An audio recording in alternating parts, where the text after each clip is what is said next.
नमस्कार, मैं हूं आमिल बेग। आप देख रहे हैं सिटी बुलेटिन न्यूज़। पेश हैं आज के प्रमुख समाचार। समाजवादी पार्टी के नेताओं व कार्यकर्ताओं ने आज जोरदार प्रदर्शन किया। कृषि बिल को लेकर किसानों के समर्थन में समाजवादी पार्टी के कार्यकर्ताओं ने यह प्रदर्शन किया। अयोध्या जिले में पार्टी कार्यालय से निकले पूर्व राज्य मंत्री पवन पांडे के नेतृत्व में कार्यकर्ताओं ने पुलिस के साथ धक्का मुक्की की, लेकिन आईटीबीपी व पीएससी के जवानों के साथ सिविल पुलिस ने रीडगंज चौराहे पर ही सपा के कार्यकर्ताओं और नेताओं को रोक लिया। इस दौरान सपा के कार्यकर्ताओं ने सरकार के खिलाफ जबरदस्त नारेबाजी की और कृषि बिल को वापस लेने की मांग की। बता दें कि लखनऊ में किसान यात्रा की अगवानी कर रहे सूबे के पूर्व मुख्यमंत्री व सपा मुखिया अखिलेश यादव को आज लखनऊ पुलिस ने उस वक्त हिरासत में ले लिया जब वो जनपद कन्नौज में आयोजित किसान यात्रा में शामिल होने कन्नौज जा रहे थे। अपने नेता की गिरफ्तारी की खबर पाते ही कार्यकर्ताओं का उत्साह दुगना हो गया। अयोध्या में हुए प्रदर्शन के दौरान पूर्व राज्य मंत्री पवन पांडे ने कहा कि केंद्र सरकार किसानों के खिलाफ काला कानून लाई है, जिससे किसान परेशान हैं। आरोप लगाते हुए पवन पांडे ने कहा कि सरकार किसानों की जमीन पूंजीपतियों को देना चाहती है। पूर्व राज्य मंत्री पवन पांडे ने केंद्र सरकार से मांग की कि काले कानून को वापस लिया जाए। अगर सरकार कानून वापस नहीं लेती है तो किसानों के हक की लड़ाई समाजवादी पार्टी लड़ेगी। लोकसभा में देश के प्रधानमंत्री नरेंद्र मोदी काला कानून लाए हैं। इस प्रदेश और देश का किसान बहुत परेशान है। धानों की कालाबाजारी हो रही है। किसानों की जमीन पर योगी आदित्यनाथ के अडानी और अंबानी कब्जा करना चाहते हैं। किसान के हाथ में कटोरा थमाना चाहते हैं। किसान को भुखमरी के कगार पर लाना चाहते हैं। इसलिए समाजवादी पार्टी के राष्ट्रीय अध्यक्ष आदरणीय अखिलेश यादव जी के नेतृत्व में पूरे प्रदेश में धरना प्रदर्शन आंदोलन हो रहा है। हम देश के प्रधानमंत्री से मांग करते हैं कि इस काले कानून को वापस लें। किसानों के हक और अधिकार की लड़ाई समाजवादी पार्टी लड़ रही है। आज गन्ना किसान परेशान है, धान का किसान परेशान है, बिचौलिए दलाली कर रहे हैं, किसान के हाथ में कटोरा है, किसान भुखमरी के कगार पर है। भारतीय जनता पार्टी ने कहा था, उनकी सरकार ने कहा था हम किसानों की आय को दुगना करेंगे। आज किसान की आय को दुगना करने की जगह उसे कंगाल बनाया जा रहा है। समाजवादी पार्टी भारतीय जनता पार्टी की नीति और सिद्धांतों का विरोध करती है।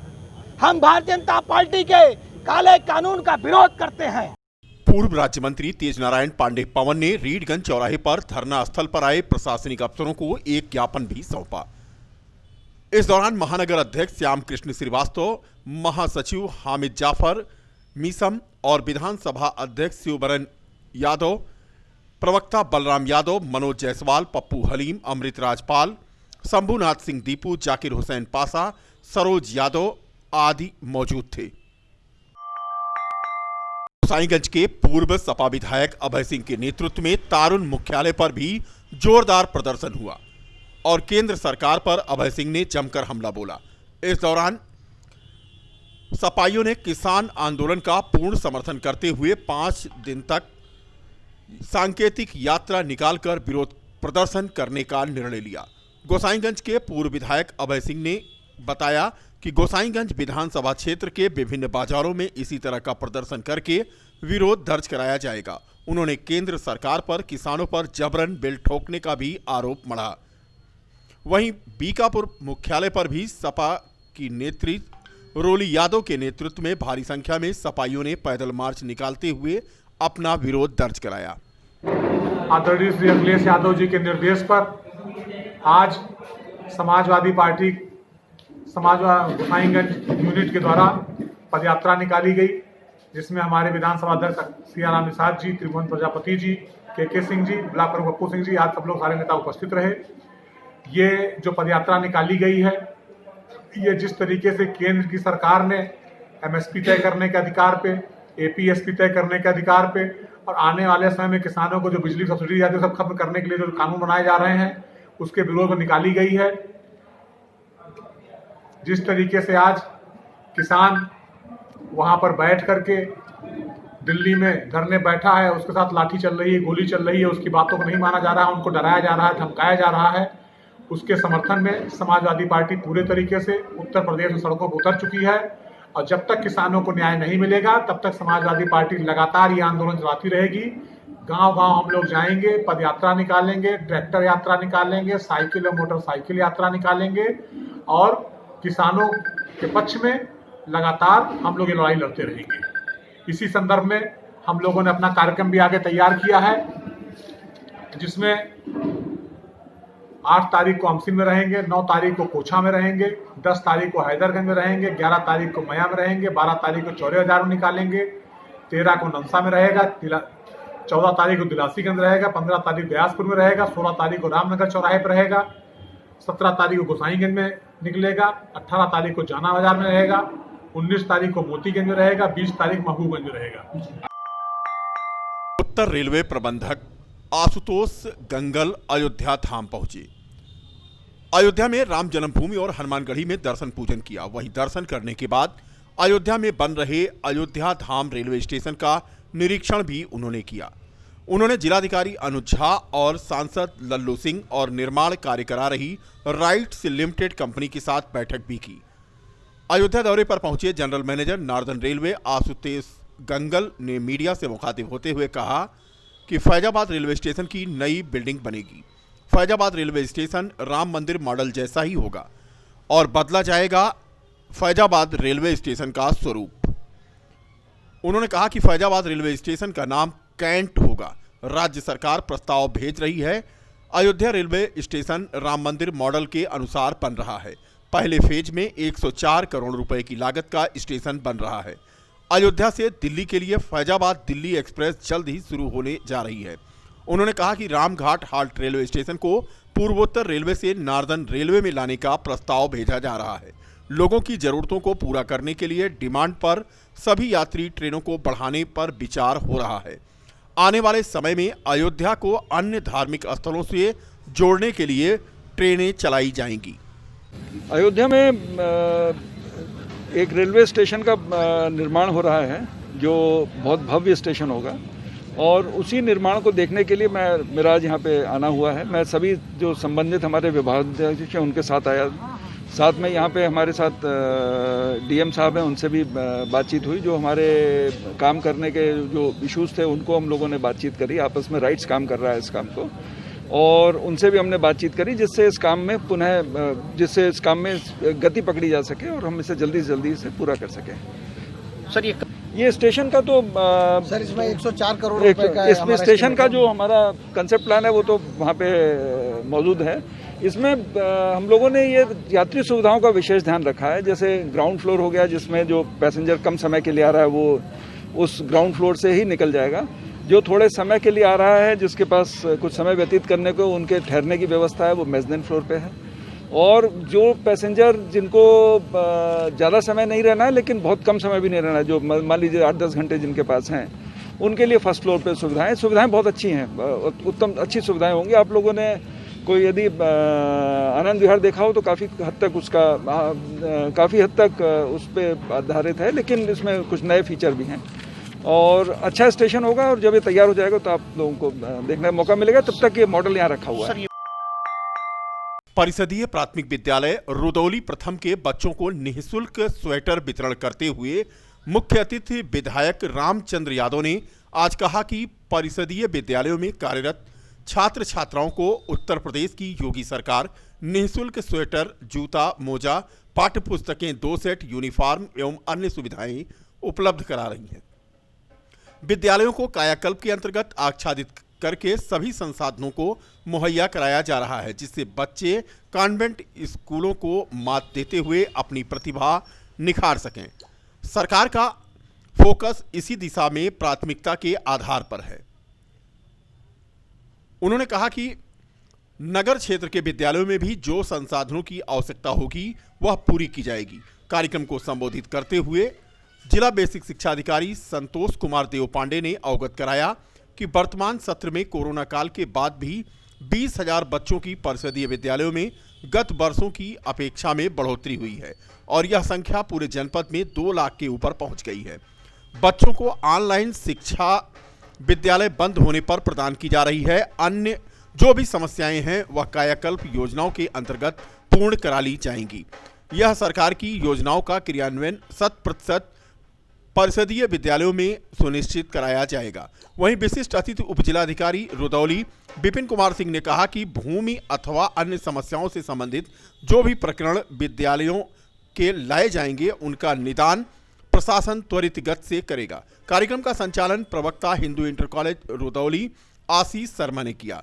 इस दौरान उत्तर प्रदेशीय प्राथमिक शिक्षक संघ के जिलाध्यक्ष एवं प्रांतीय ऑडिटर नीलमणि त्रिपाठी ने बताया कि 40,000 से अधिक की आबादी में नगर क्षेत्र रुदौली में मात्र 6 प्राथमिक विद्यालय संचालित हैं। ऐसे में और प्राथमिक विद्यालय नगर क्षेत्र में संचालित किए जाने की आवश्यकता है। लंबे इंतजार के बाद आखिरकार बीकापुर के हल्ले द्वारिकापुर गांव में आज जब घरौनी सत्यापन के लिए ड्रोन कैमरे ने उड़ान भरी तो ग्रामीणों के चेहरे खिल उठे। लंबे अरसे से आबादी की भूमि पर बसी ग्रामीण जनता को उनका मालिकाना हक मिलने की कवायद शुरू हो गई है। अयोध्या जनपद के पहले गांव हल्ले द्वारिकापुर के ग्रामीण प्रशासन की इस महत्वाकांक्षी योजना के गवाह बने। हफ्ते भर में लगी राजस्व टीम की मेहनत रंग लाई। वहीं दूसरी ओर उप जिलाधिकारी बीकापुर केडी शर्मा ने भी गर्मजोशी के साथ शासन की घरौनी सत्यापन योजना को ग्रामीणों के लिए वरदान साबित होने वाली करार देते हुए बताया कि इससे ग्रामीण अंचलों की आबादी में लंबे समय से बसे ग्रामीणों को उनके मकान व कब्जे का सत्यापन प्रमाण पत्र उपलब्ध हो सकेगा। डॉक्टर सोनेलाल पटेल ने 90 के दशक में अपने संघर्ष के दिनों में इसी मुद्दे को लेकर आंदोलन छेड़ा था, तो अब जाकर वह साकार हुआ। भारत सरकार और उत्तर प्रदेश सरकार की महत्वाकांक्षी योजना के तहत जिस प्रकार से खेतों की खतौनी तैयार की जाती है, उसी प्रकार से आबादी श्रेणी 6-2 में जो घर बने हुए हैं उनका सहन है या सरिया है या और रूप में कब्जे में हैं, उन सब की घरौनी तैयार की जा रही है। इसके लिए ड्रोन कैमरा आया है और सर्वे ऑफ इंडिया की टीम आई हुई है, 3 सदस्यों की टीम आई हुई है। और आज हुआ है हल्ले द्वारिकापुर के 8 मजरे में सर्वे किया गया है और सफलतापूर्वक कार्य पूरा किया गया। ये हो जाएगा तो इससे जो है आबादी के बहुत सारे मसले हल हो जाएंगे। समस्याएं जनता के लिए बहुत ही हितकर योजना है सरकार की। आबादी का उस मकान का मालिक कौन है ये तय हो जाएगा, तो किसी के मकान पर कोई व्यक्ति अवैध रूप से कब्जा करेगा तो पता लग जाएगा, तो ये मामले समस्याएं कम होंगी इससे। युवा मोर्चा अपना दल के प्रदेश अध्यक्ष प्रमोद सिंह ने भी घरौनी की इस महत्वाकांक्षी योजना को मील का पत्थर बताते हुए कहा कि योजना ग्रामीणों के बीच आबादी संबंधी विवादों का हल तलाशेगी। आने वाले समय में आबादी की कब्जेदारी को लेकर न्यायालयों का चक्कर काटने से ग्रामीणों को निजात मिल सकेगी।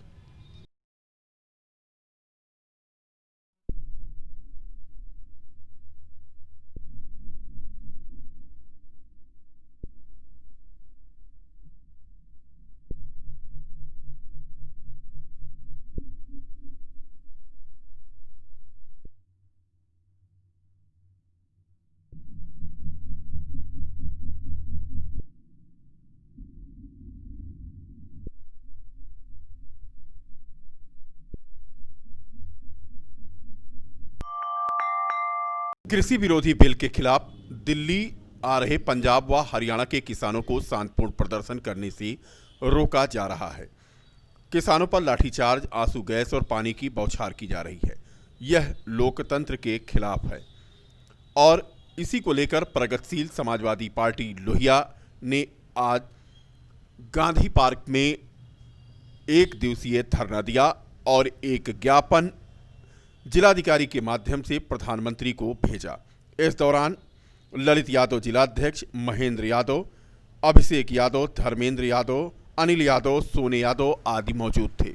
हमारे राष्ट्रीय अध्यक्ष माननीय शिवपाल सिंह के आह्वान पर किसान बिल के विरोध में धरना प्रदर्शन करके माननीय प्रधानमंत्री जी को एक ज्ञापन सौंपा, जिसमें मांग किया गया कि जो किसान विरोधी बिल पारित किया गया है उसमें संशोधन करके जो इसमें सरकार द्वारा एक नया कानून मंडियों को छीनकर कारपोरेट कंपनियों को देना चाहती है, उससे ये नुकसान है कि कारपोरेट कंपनी के बारे में छोटे किसानों को कोई जानकारी नहीं होगी और नेट का जो सवाल है, नेट से अपनी मूल्य को, वाजिब मूल्य को, समर्थन मूल्य को जो पाने की बात करते हैं, तो किसान अभी नेट के बारे में कुछ जानता नहीं है।